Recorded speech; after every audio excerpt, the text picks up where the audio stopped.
Hello, and welcome to Neurodivergent Motherhood Unplugged, a live talk show and podcast where discussion flows freely around topics that impact our journeys as mothers to neurodivergent individuals. We share candidly, kindly, and inclusively about our experiences, hopes, and dreams. Join us in a place where you can feel seen, heard, and not alone. Hello, and welcome to another episode of Neurodivergent Motherhood Unplugged. As usual, I have Claire Carly and Kim Marler with me. Hey! And we are continuing on our Caregiver Burnout series. So Topics that impact. we have a new guest tonight who I'm very excited to introduce. Her journey is very powerful. Her whole story is very powerful, from the way she became a mom to the way she advocates as a mom. And it's a pleasure to have her on tonight. So let me introduce Miss Amy Fields. Hello, Amy. How are you? Hi, Amy. We're so happy to have you tonight. Can you tell us just a little bit about you and what makes you a neurodivergent mother? Oh my gosh. Are we going for the Reader's Digest version of this or the whole enchilada? Whatever you want to share. Okay.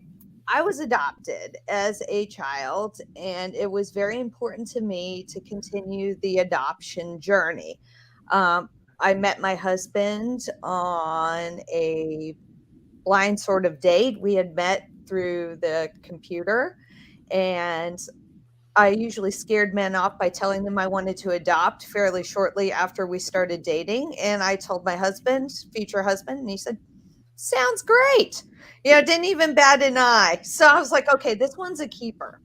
So we got married and we decided we actually were going to adopt. And we looked overseas, and it was about $8 billion to adopt an overseas child. So we didn't have that kind of money. And my husband said, why don't we look at children that are in the local foster care system? And so we went through the adoption process. And we went through the adoption process several times with different agencies because we had to move, and then agencies closed and changed. And it was a long, long journey. And we had finally thought we were going to adopt a sibling group. And we were very excited about the sibling group. About 2 weeks into moving forward with an adoption, the worker called from that state and said, the adoption is no longer going to happen. We're not putting these kids up for adoption. We're going to keep them in this group home. And so I was just crushed. I mean, I cried and cried and cried. And I tried to plea bargain with them because these kids, they had really sold these kids and said they wanted a mom and dad. And we had thought ready-made family.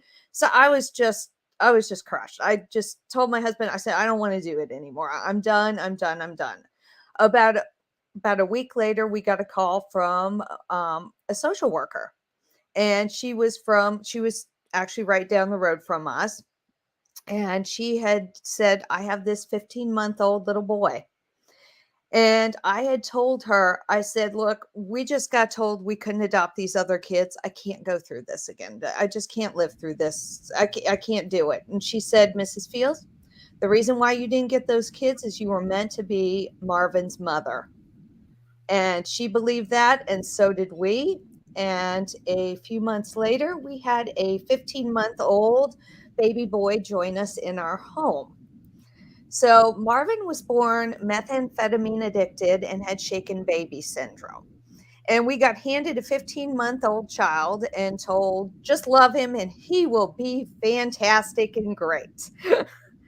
And I said, wait a minute.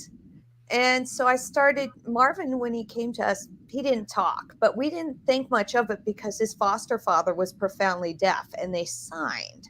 So I thought, well, he just doesn't talk because no one talked. But Marvin really didn't talk. Marvin didn't play with toys. All Marvin did was turn on and off light switches and line up cars, and he just didn't do the things. So I was a teacher, and I started talking to his pediatrician. He's like, oh, boys just don't talk. They're all delayed. So I got the same runaround that parents have been getting since the dawn of time with neurodivergent children. And so I said, do you think he's maybe autistic? And they said, oh, no, he's just a boy. He'll outgrow all this. And, so Marvin was not only had that going on, he was severely abused before he came to us. His biological mother beat him. She basically beat him when he was hungry. She beat him when he was wet. She beat him when he was tired. The reason why he was taken away was because he was beaten into unconsciousness and proceeded to have seizures. So that is basically why his parental rights were terminated. So we knew Marvin had a lot going on, and we knew having a baby born addicted to drugs was a lot too, but there was a lot on top of a lot. And so I kept pushing and I kept pushing back, and Marvin wasn't meeting developmental milestones. It was classic. I mean, it was just all this stuff was right there in front of our faces. And so finally I took him to the pediatrician for something else. And I said to him, look, I need you to watch him play. And the pediatrician said, what? I said, I want you to watch him and see what a normal child should be, see what a kid should do. I said, what do you think that Marvin should do with these cars? So the pediatrician tried to get Marvin to play with the cars, but all Marvin did was line him up. And then Marvin went over the light switch and started turning it on and off and on and off and on and off. And he wouldn't engage. And the pediatrician looked at me and he said, I believe your son's autistic. We got an appointment with our local hospital, children's hospital, and they confirmed that Marvin was indeed autistic. And then, so we decided he was, and then he said, well, we want to do blood work. And I said, why do you want to do blood work? And they're like, because he's autistic and we need to do blood work. And I said, okay, let's do blood work. You're not going to find anything. We also found out Marvin had a syndrome called O'Donnell-Luria-Rodin syndrome, which is what they believe one of the missing links in the autism spectrum. Most of the O'Donnell-Luria-Rodin syndrome children that we are in contact with have a lot of the similar things going on, and people don't know if they are autistic because of the syndrome or the syndrome mimics autism. So we had all that going on, all that fun stuff. And in the meantime, Marvin was lobbying for a sibling. And so he started talking about, having someone in the home. He'd point at pictures of brothers and, brothers playing together. He'd point at things and we'd tell him, oh no, we're good right now. And he just kept lobbying and lobbying. And we had always talked about growing our family one more time. So we went through the adoption process again. And we went to the agency, and we had told Marvin on the way, because he had told us he'd wanted a baby scissor. And I said, Marvin, I love this story. This is my favorite story. I said, there are no baby scissors. I said, they're all boys. They're all boys. They're all your age. They're all older boys. Boys. You're getting a brother, So we told him all the way there, that's not going to happen. That's not going to happen. So we sat down with the social worker, and she started talking about, what we wanted. And we told her, kind of what we were willing to take on and what we were willing to do. She looks at Marvin, this little blonde-haired, blue-eyed 5-year-old kid. She says, what do you want? He says, I want a baby scissor. And she melted butter in the sun. We were her first family. And I said, Marvin, there's no baby scissors. So I told her, don't worry about it. Just don't worry about it. So we went home, because it's not an immediate thing. They have to do this. In the meantime, we were getting Marvin's services in place and trying to get, his needs met and working with that. And about a year later, there was a call. Because there was a little girl, and she was getting ready to go to a place called Brook Road. And Brook Road is a hospital in Virginia that takes children that can't be placed and children that have needs. It's kind of like a medical orphanage. And so, but the social worker wanted to do one more push for the family. And so she put out the information, and my social worker clicked on the link, and it was sort of like fate that day. So she called me and she was all excited. And she said, I found Marvin's baby scissor. I said, you are kidding me. There's no baby scissor. She did. She found a 24-week little girl who was born 24 weeks early, and heroin was her mother's drug of choice. And she was born with, she had a lot going on. She had hydrocephalus. She was born without vision. She had cerebral palsy. And later on, she also got an autism diagnosis. So she had gotten all this stuff, and basically she was what they said, she was born to die, was basically what they said. She was not going to live very long, but she still deserved a family. So we went and met this little girl, and we knew she was ours, and we adopted her and we brought her home. And she also was neurodivergent. And so that was part of, that was how I became a mother to two neurodivergent children. And in the years that followed, I myself was diagnosed as being neurodivergent. So because I was at a appointment with my son, and he was going over some of his things, and I was filling out the paperwork, and they didn't know Marvin was adopted. And so they started talking to me and asking a lot of questions and stuff like that. And they said, it's not uncommon when children are neurodivergent to have a neurodivergent parent that it came from. And I was like, what? And they're like, well, yes, you filled out all this paperwork. You've answered. They said, you're neurodivergent too. I said, what? No, I'm not. I said, I'm just working. They said, no, you're autistic, Mrs. Fields. So, and so Well, so it was a neurodivergent children, neurodivergent me. And I remember going home and telling my husband, and he was eating his sandwich. And by then he knew, we had met my biological family, and we had found out some of my past history and some of my health issues. I think I've thrown everything in the world at that poor man. I came home, he was eating a tuna fish sandwich. I said, honey, I'm autistic. He looked up at me and said, okay, and went back to eating his tuna fish sandwich. And that was like, what a legend. I know. Nothing throws this person that I'm married to. that's Well, awesome. your story is beautiful. That is beautiful, and it hit home. Like, that brought tears to my eyes. We adopted our middle son, Lucas, and so I know those struggles, and that is just beautiful. Thank you for doing that and opening up your home to these children. Yes. Now, our daughter did pass away this last year. She did finally lose her fight with mitochondrial disease and a lot of complications, but she outlived every expectation. They kept telling me she wasn't going to make it to 2. She wasn't going to make it to 4. She wasn't going to make it to 8. So I finally told them to knock it off because they were just making me super anxious. And she managed to make it 10 years, which is way past medical expectation. Wow. Yes, and she was a feisty little spirit, so I'm sure it was making her mad, them telling her limits, because with that little girl, she didn't see limits. She only saw what she could do. And I'm so glad that our journeys through parenthood, although very different, brought us together. Me So too. yes, I wanted to ask. An honor to watch that journey. Just an honor, because there's that fight and what a sweetheart. My kids don't let their disabilities define them. And I know autism is a spectrum, and there's many different sides of the spectrum. But for my children and our personal journey, they just didn't let it. They've never let it say, oh, I can't do this because I'm autistic, or I can't do this because I have CP. They found a way to do things. Yeah, that's awesome. How old is your son now?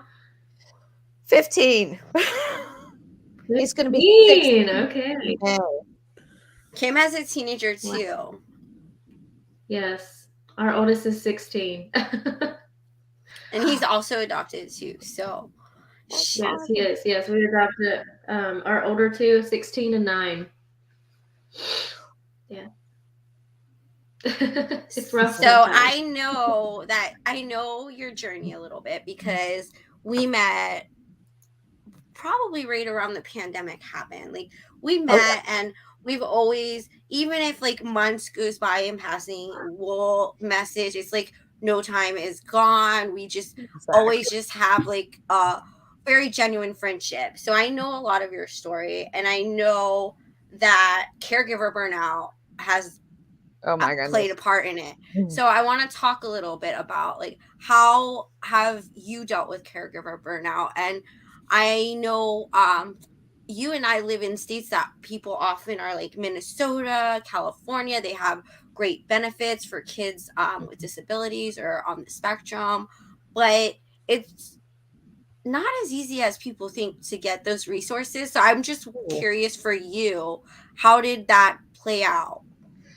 Well, I definitely had caregiver burnout, especially the last couple years where my daughter spent so much time in the hospital. I mean, I basically lived in the hospital in the morning, came home in the afternoon, tried to take care of my son. I didn't take any time for myself. I was either at the hospital or I was with my son. I mean, there was just nothing left for me at the end of the day, and I was exhausted. And even though we live in a good state, we have this little thing called a pandemic that happened, and it kind of kinked everything.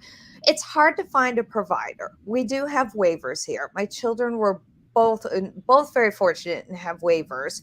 And they'll say, well, the waiver will pay, but they're only willing to pay so much. And if a PCA can only make $14 and they can go work at a fast food restaurant for like 20 or someplace else with benefits, they're not going to want to work for us. And PCAs, there's limitations. My daughter needed a nurse because she ended up with a trach and event, and that was a challenge in itself. And they say, well, the nurse is there to help you, and so you can have a break. These nurses, they are great nurses, and I seriously loved all my nurses. But sometimes, and some of them were better about giving breaks. Some of them honestly would tell me just to leave and they had it. But then I had other nurses who just, was like, well, you need to do this with your daughter and you need to do that. So, and I was kind of like, well, what's the point of having a nurse there then? Mhm. And for my son, Yeah. you get to an age where, it was easier to find care for him when he was smaller. When you're older and you're not as cute anymore, and and you're a teenager and you need different things, it's not as easy to find care. And they're like, "Oh, well, just sign up for respite." I'm like, "What respite?" Mhm. Like I'm supposed I to magic it I out of a hat. Yes, girl. Yes. It's so hard. And I think I have a burden because people will see Jaden on paper, and yes, he's got behaviors, and yes, he's older. But he's gotten pretty chill. Like Mm, he right now, I'm going to be honest, my biggest parenting struggle is Jackson. He is Me and him both have the same ADHD, and mm, parenting him is really hard for me. So with Jaden, it's kind of, he has his routine. As long as you stick to the schedule and the routine, it's smooth sailing. But they see him on paper, 12 years old, level 3 autism, epilepsy, emergency medication, and all the meds that he does take. And it's like they're not touching that with a 10-foot pole, especially when they can go work anywhere else. Literally, you can work anywhere else, and everywhere is hiring. If you don't notice, everywhere you go is hiring. There are signs saying hiring, and the wages are better than mm. PCAs make, better than some Yep. LVNs make, and better than some teachers or teachers' aides make, depending, like substitute teachers or the staff in the classroom. And it's really unfortunate because when you don't pay someone what they're valued, Mhm. they're not going to stay in the field, and that we're losing so many great care providers. And respite is coming non-existent here. Like I have not had respite since the pandemic.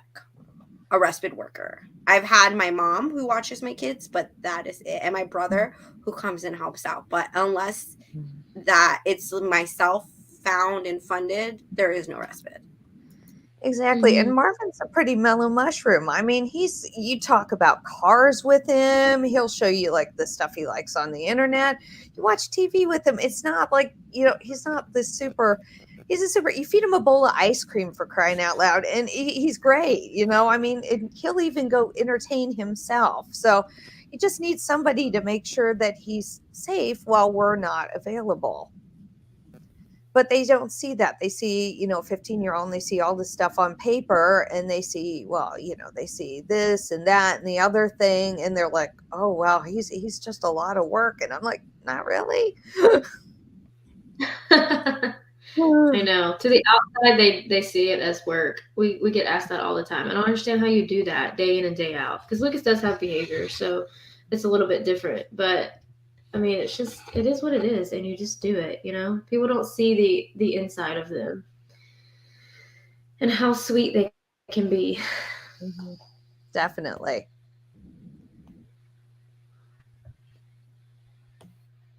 Claire, you're so quiet tonight. It's amazing just soaking in the story. I've seen your story and heard it, but every time it just sends me into so much deep thought and so many feelings and emotions, and it's just marvelous to have you here. But I'm sitting here thinking all the same things, talking about respite and a break and how amazing our kids are. And like Kim says, you just get on with it. You do it day in, day out. But that's when you juggle all the other things, that's when it becomes burnout. You're just trying to do all the things that you need to be able to do in order to spend time and be with them, especially when there's medical needs involved. That's a lot. Even just having the time to organize equipment and medications, somebody there, like you say, just to take care of everybody else, because you can't have your attention everywhere all at once. That's where I feel I struggle. Is that something you relate to? Oh, yeah, definitely. I mean, I'm putting stuff on. I mean, my daughter, when she was alive, she'd pull her trach out like she was Miss America and wave it around. She did it at the dentist's office, and the dentist assistant's freaking out, and the nurse and I are just like, just put that back in. Don't take your trach out. Breathe. I didn't think about this. When stuff started happening, I just did it, and you don't think about it, and people look at it and say, oh my gosh, that's so much. And looking back on it, it was a lot, but at the time it wasn't, because we were just in the thick of it and we were just doing it. And she needed a trach and vent to survive. She needed these things to survive. I didn't think anything of it. I didn't think it was heroic. I mean, it's still not heroic. It's what a mom would do for their kids to keep giving the best possibility of life. But people look at this and say, it's so big what you did. You did all this stuff. And then somebody pointed out she still died. And I said, yes, she did. But that trach and vent and the surgeries allowed us to have a little more time. And we're very grateful for the time we had. But it was a lot of work during that time as well. And it was very hard. And I think one of the big things that happened is I stopped taking care of myself. I didn't go to the doctor. I wasn't going to. I mean, you just don't have time. And my husband it wasn't even his fault. He kept saying, you need to go to the doctor. Something isn't, you said you're off, something's not there. And I said, well, of course I'm off. I've got, two medically and autism and da-da-da-da-da. And so, and then I started feeling really bad. And, now I'm playing catch up at the doctor's. And I found out, on top of everything, I have some autoimmune disorders going on. And that if I would have just gone in, I'm kicking myself now, because if I would have gone in, I could have probably prevented it. I mean, I went to my OBGYN. I haven't seen an OBGYN in like 100,000 years. I mean, nobody's looked down there. She went and looked at me, and she said she asked some questions, and she said, Miss Field, do you have Lichen sclerosis? I said, I have what? She said, you have Lichen sclerosis. I'm like, I have no idea what she's talking about. She's like, Just throw on some steroid ointment, you'll be great. Well, Lich sclerosis is an autoimmune disorder. Yeah. And basically, it's changed what's going on downstairs, and they call it architectural changes. I just thought it was itchy and maybe had some yeast infections. No, I've lost part of my labia. I have parts of me that I will never get back again. So, all these things I'm kicking myself for, I can take care of it from here on out. And I'm like, okay, so what else is going on? And they're like, oh yeah, it comes along with pernicious anemia. You need to go get your levels checked. And That's no joke. I was like, so I told my husband, I said, what the heck? I'm falling apart. I said, what else is going to happen? He said, don't ask that question. It's like you're just constantly stitching yourself together until you just can't anymore. Exactly. So now I'm going to be, I get a lot of vitamin B shots is basically how we fix pernicious anemia. I'm going to be really good friends with a urogynecologist henceforth and forevermore. And, I've kind of learned a valuable life lesson about, even though there's still one child and I still can get burnout, I've got to take care of myself, because this is, yes, you do. I can't afford to wake up and have another body part missing. It's so true. And we always put ourselves last, especially when we are in crisis mode, when we probably need to put ourselves first the most. We always make sure everyone else is still floating. Because I remember when Jaden was in the hospital, when we were figuring out his epilepsy in the beginning, and it was like insanity. I would call my mom and she'd be like, okay, I might be able to leave this meeting, because she was executive and worked an hour away at this time. And I still had Jackson. And I'm like, okay, well, it's fine. I got this. Like, it was like normal almost to me. But now stepping back away from it, and now that his epilepsy is under control, we have the right medication. It's 10 years later. I can look at it and be like, holy smokes. No wonder I was 85 pounds. I have pictures of me where, like, you could see bone. Like, it's not even okay. I saw those and I was like, oh my God. Yeah. I know when we went through a really hard point, I lost like 30 pounds in a short period of time. I wish I would have kept it off, but I gained it back plus some. Right? But same. Right? It's hard though. Like, you just get in this moment. Like, Matt would make me sit down and eat, and he's like, you have to just stop and eat, because you're just so focused on trying to help your child and not even take care of your body, I would grab a protein shake. I would grab a protein shake at the gas station and be like, I ate a healthy lunch. What are you talking about? Like, this is healthy. Like, no, it was not healthy. No, when you're running this is around just with filling you. No, I think the best thing that happened when I was in the hospital is I am part of the Family Advisory Council at Children's Hospital in Minnesota. And so I wasn't, and the woman who runs the Family Advisory Council, she kept emailing me and said, what do you need? What do you need? And I kept saying, no, nothing. I'm fine. I'm super mom. I've got all the, and she's finally like, what are you eating? And I'm like, the gluten-free Rice Krispie treats in the cafeteria down there. She said, seriously? I said, yeah. She said, what do you go home and eat? I said, well, I don't know. I'm getting home at like 8 or 9 o'clock. I don't go home. And then I'm taking care of Marvin or whatever, or I'm doing this. I said, I'm feeding Marvin. And she said, what is the last meal you remember eating? I said, the Rice Krispie treat. She sent fruit and vegetables, and she, because we had refrigerators there. So she made sure I had fruits, vegetables. So at least I had something that wasn't a Rice Krispie treat. That's one of the hardest things I find.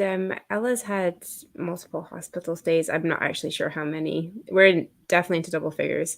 Our longest and hardest was right slap in the middle of the pandemic, and she had a 9-day inpatient stay for that one. And one of the hardest things is food. It's feeding yourself, and they've more recently they've done away with our local kids hospital with the parent meal trays, which is a blessing and a curse because I'm forced to actually leave the room. Yep. Ella's just turned 9 now, so it's a little easier for me to leave the room and force myself to take a walk and grab something to eat, which is typically going to be a grab and go sandwich or something. Because A, it's expensive when you're stuck in there for several days, and B, you just don't have time. And even though she's old enough now that I can leave the door open and head out and grab something, she's in the hospital. She doesn't want her mom to leave her. So if you don't have a meal coming up, you can go downstairs. I think you can get like little vouchers, like little tokens, but you have to physically go downstairs to get the tokens in order to get the meal to come up to you. I'm like, okay, I'm not seeing the logic there, but feeding yourself, and then you're not getting any nourishment. You don't have the energy yourself, so you're just like living off of carbs, just getting that buzz, trying to get through the next, just get to the next set of medications. Exactly. And I've got like 8,000 food allergies on top of it. So I can't have onions. I can't garlic. I'm allergic to that. I have celiac No. disease. So I'd like, you just keep piling stuff. So I go to the cafeteria and they gave us meal vouchers. Like I could go down and I could get, but then I'd say, is there this in there? And there's that. And they just They can't can't cater make to it fresh. that, They can't cater which for is one. wild in a hospital. You'd think, but no. I know you think, I was like, I say, can I just call and get like a plain chicken breast that nobody's touched or anything? Yes, Ella is gluten-free as well. Ella has multiple food allergies. So I completely get that. Like trying to get something nutritious for her that hasn't been touched by anything else. And they're like, oh, we've got gluten-free pancakes. I'm like, where do you cook them? On the griddle. I'm like, the same griddle as you cook the wheat pancakes. I'm like, that doesn't work, guys. So usually what happened with the cafeteria tickets is I would get Marvin like the little pepperonis and cheese things there. So I'd bring him home little pepperoni and cheese things because I was like, well, at least he has a snack. Aww. See, you're always thinking of your kids when you're dealing with one. There's always something else going on. You can never just focus on something. No, you can't. And I didn't take time for myself and stuff. And it's really, and just at the time, even though there probably was time to take care of myself, I always justified that there wasn't. There was a nurse shortage. There was, and it was hard. It was hard because there's a nurse. I mean, they could go get better paying jobs someplace else too. So, if one nurse is trying to take care of 3 or 4 critical care patients, and yours just happens to be super feisty and is going to wave her trach around, when no one's looking, you're going to want to stick around. I mean, one night, one nurse finally convinced me to go home. She's like, you're exhausted. And she said, you're exhausted, go home, we've got this. So I went home. I came back and I said, she looked like she was just about ready to quit her job there, because between her and the little girl next door, all that she did that night was run back and forth. They were decannulating themselves. They were doing whatever it took, it was Oh my gosh. all night long, because the other mom had gone home too, and we both looked at each other, the mom and I, and we just looked at each other and we just started laughing. I'm like, yeah, I'm glad to know it's not just my kid. It's like, yes, we like that feisty attitude. Keep fighting. I know. I think the nurse was really happy though that we were both back.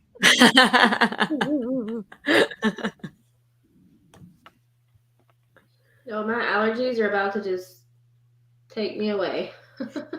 Oh no. It's brutal down here and stuff. Ella's had a bad day today with all her little eyes all swollen, and I'm like, I'm trying to get her to lay down and put cucumbers on it, and she's like, no, I ain't got time for that.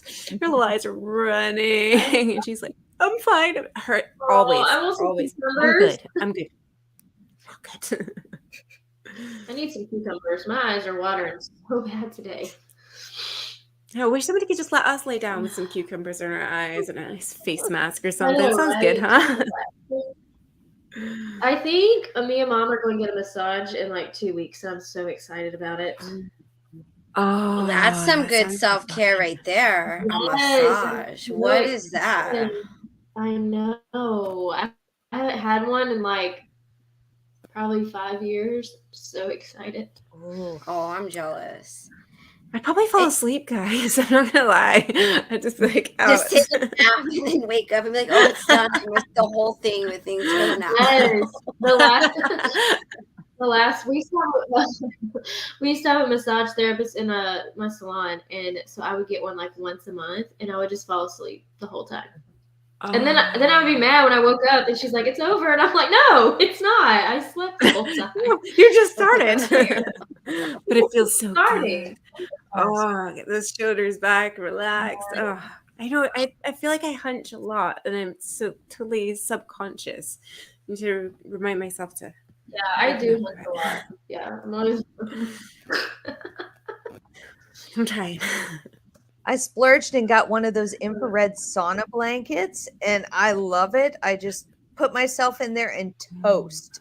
And I turn it up to like 5,000 degrees, and I just toast for about 20 minutes. And it's so nice. That sounds that toasty. sounds so good and relaxing. Yes. I go hide in there away from my son, the dogs, whatever, my husband, and I just close my bedroom door and sauna away. Oh, that is nice. Oh, So, Amy, do you have any advice for a new mom that is right in the middle of caregiver burnout? So one thing I wish somebody would have told me is just, they tell you all the things like, oh, you need to find respite or a PCA. And you just want to tell them, oh, just throw that, because you're never going to find them. But you can seek to find little daily fixes that are kind of small bursts of joy that kind of fill your caregiver cup, like that sauna blanket. If I can do that, but if I can't do that, I love tea. Tea is one of my favorite things. I try to sneak away and have a little cup by myself someplace, even away from the dogs, even too, if I can manage that.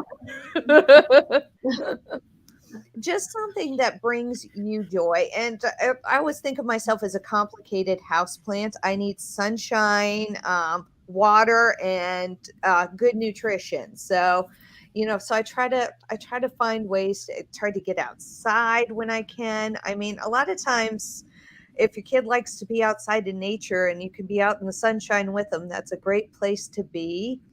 And drink lots of water, stay hydrated, and try to eat healthy. That Rice Krispie treat is great every now and then, but that doesn't cut it for forever. I like that in small doses. Like it's manageable self-care, because I think sometimes there's such an emphasis on, get out for the afternoon or larger achievements, and frankly, it's just not possible a lot of the time. But taking small moments just to recoup adds up together. That's good and advice. With your child, I know people are watching this and listening to this. They have kids they can't leave alone ever, and Carrie Lynn was like that too.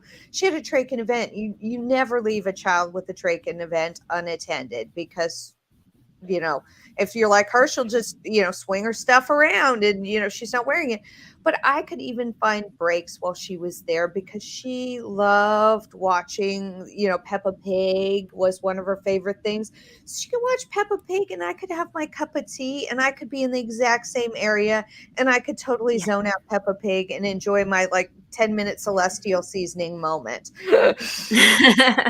Absolutely. I love that. That's great advice. Yes, I love that. Well, thank you, Amy, so much for joining us tonight. It has been a pleasure. Thank you for having me. It was fun. Thank you, Amy. Yes, I love your story. Beautiful. It's just wonderful. It was. It's one of my favorite stories, so I can't hear it enough. I've heard it before. I'll hear it again, because Baby Marvin saying "I want a baby scissors" is my favorite story. I told it too. We actually told Carrie Lynn's story to the Family Advisory Council. That's a big thing, because children's did play such a big part in her last years that she was there. And I was very happy to share that story, because that is one of my favorite Marvin stories. That's the best. Well, thank you, everyone, and we will be back next Tuesday live. Bye.